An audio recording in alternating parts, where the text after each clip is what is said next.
कृपा सामान्य है कि आपके हृदय में ठाकुर जी के प्रति भक्ति प्रकट हो जाए, ये कृपा है। पर वह भक्ति की आसक्ति ऐसी है जाए कि और ज्यादा वह में रस लावे को इच्छा हो, तो ये ठाकुर जी की अति कृपा है। पर सब छाण ब्रज बसवे को भाव चित्त में आ जाए, ये ठाकुर जी की अति हरि कृपा है। आपके चाहवे से ब्रजमंडल, आजकल थोड़ा क्या हो गया है कि लोग बाग लक्ष्मी के बल पर ब्रज में आ रहे हैं, जबकि यहां आना चाहिए श्री किशोरी जी के बल पे। मैं तो महाराज जी एक बात कहूं लोगों से कि जैसे इच्छा हुए ना ब्रज जावे की, तो तुरंत भाग मत जाए करो वृंदावन को, प्रतीक्षा करे करो। जो ब्रजवासी हैं वो उन पर तो बड़ी कृपा है ठाकुर जी की, पर जो बाहर से आवे, ठाकुर जी 3 आमंत्रण भेजेंगे और 3 सांकेतिक आमंत्रण दिख जाए तो समझ जाओ कि अब वृंदावन हमको जानो है।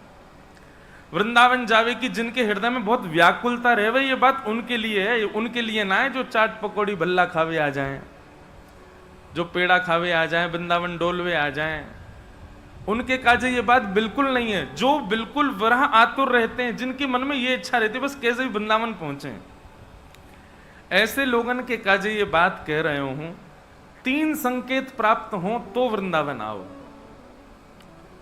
सबसे पहला संकेत, ये संकेत नहीं है, ये आमंत्रण है। अभी हम लोग वृंदावन आ रहे हैं, लेकिन हमें ये कैसे पता चले कि किशोरी जी आमंत्रित कर रही हैं? तो सबसे पहला संकेत है कि वृंदावन के कोई भी 84 कोस ब्रजमंडल में कोई भी स्थान से आपके यहां प्रसाद पहुंच जाए, ये पहला निमंत्रण है ठाकुर जी को। कोई प्रसाद लेके आ जाए, आपको रिश्तेदार, पड़ोसी या मित्र कोई भी आपके यहां प्रसाद लेकर के आ जाए वृंदावन से, तो ये पहला संकेत मानियो कि ठाकुर जी आपको याद कर रहे हैं। लेकिन तब भी जइयो मत, दूसरी प्रतीक्षा करो। तो पहला संकेत, पहला संदेश ठाकुर जी प्रसाद के रूप में भेजेंगे। दूसरा संदेश आवेगो आपके पास कि आप जहां नगर में रहे में, जहां कॉलोनी में रहे में, या जहां भी आपको निवास स्थान है, वहां आसपास कोई ब्रजवासी आ जाए, कोई ब्रज को जन्मो ब्रजवासी आ जाए, और आपको पता चल जाए कि कोई ब्रजवासी आयो, वृंदावन ते आयो, गोवर्धन ते आयो है, नंदगाम ते आयो, बरसाने ते आयो है। ब्रजवासी को आपके नगर में आगमन और वाकई सूचना आपको प्राप्त है जानो, ये ठाकुर जी को दूसरा संकेत मान लियो कि ठाकुर जी स्मरण कर रहे हैं। फिर भी वृंदावन मत आइयो, व्याकुल कितनों है रहे हो, होन दो अपने आप को। और फिर तीसरा संकेत कहा प्राप्त होगा कि जब निद्रा आवेगी तब स्वप्न में या तो ब्रजमंडल की कोई कुंज दिखाई दे जाए, ब्रज को कोई आश्रम दिखाई दे जाए, ब्रज की कोई गली दिखाई दे जाए, श्री गिरिराज जी दिखाई दे जाए, यमुना जी दिखाई दे जाए, मंदिर के शिखर दिखाई दे जाएं, ध्वजा दिखाई दे जाए, कोई ब्रजवासी परिचित दिखाई दे जाए, ब्रज से संबंध जाको भी है, ऐसा कोई भी आपको यदि स्वप्न में दिख जाए, तो ये तीसरा संकेत है। अब ये 3 संदेश आपके पास आ गए, अब रुकवे की बारी नहीं, अब तो भगो वृंदावन, अब जाओ, अब ना रुकनो, अब तो वृंदावन जानो है। क्यों? ठाकुर जी याद कर रहे हैं। ये सब स्थितियां अनुभव करने की होती हैं। हम अपनी बात थोप रहे हैं अभी बिहारी जी पे, बिहारी जी के मन की भी तो जानो वो कहा चाह रहे हैं। और एक बात बता दें आपको निश्चित रूप से, जिनको मन होवे और वो तुरंत ही वृंदावन भगे हमें, जिनकी इच्छा होवे वो तुरंत ही वृंदावन पहुंच जावे, नेक भी विरह ना सहन करें, तो यही समझियो ठाकुर जी को आमंत्रण नहीं है अभी, आप बस आए रहे हो। ठाकुर जी को निमंत्रण होगा तो सांकेतिक रूप से आपको निमंत्रण पहुंचेगा। ऐसी निमंत्रण की अभिलाषा रखो ठाकुर जी से,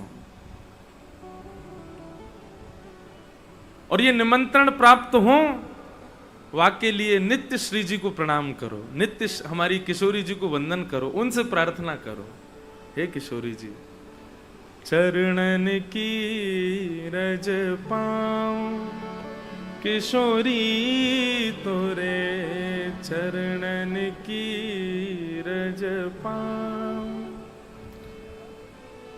जो लोग ब्रज की कामना करें, मैं तो उनसे कहूं भी हूं कि नित्य के अपने क्रम में या पद को गानो प्रारंभ करो, किशोरी जी से नित्य प्रार्थना करो।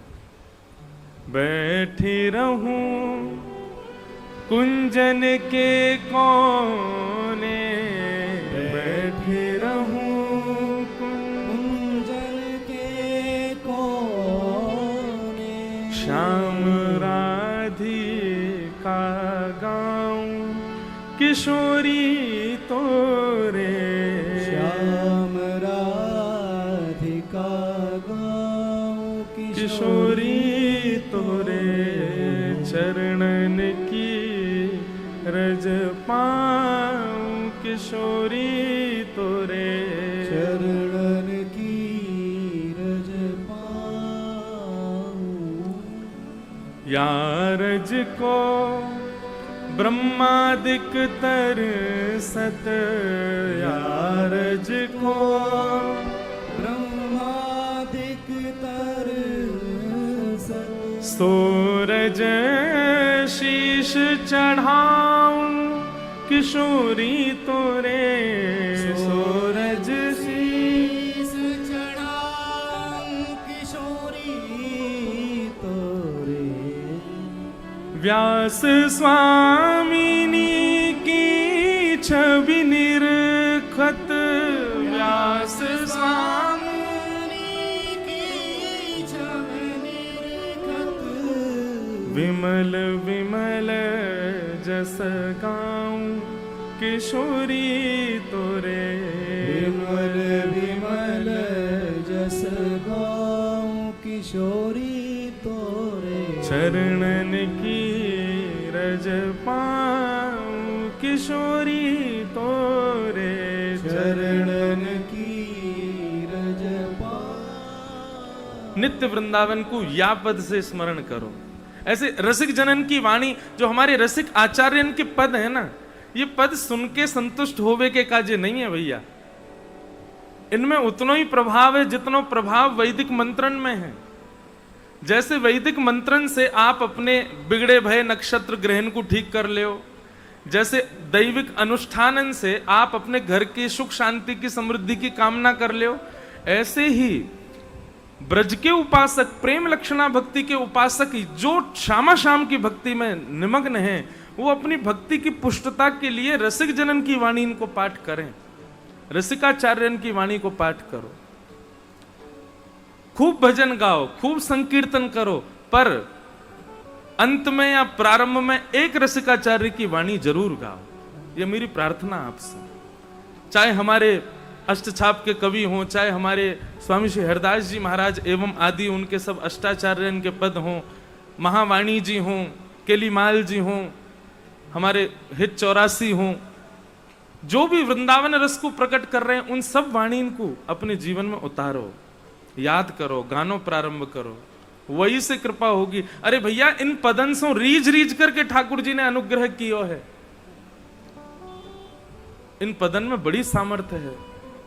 और तो और एक बात कहूं, मंत्रन से, वैदिक मंत्रन से सब आपके कार्य सिद्ध हो मैं, पर इन पदन को सुनकर के तो हमारी श्यामा जी रीझ जाएं, किशोरी जी आनंदित है जाएं, और किशोरी जी आनंदित है गई तो सब काम अपने आप बन जाएंगे वृंदावन के।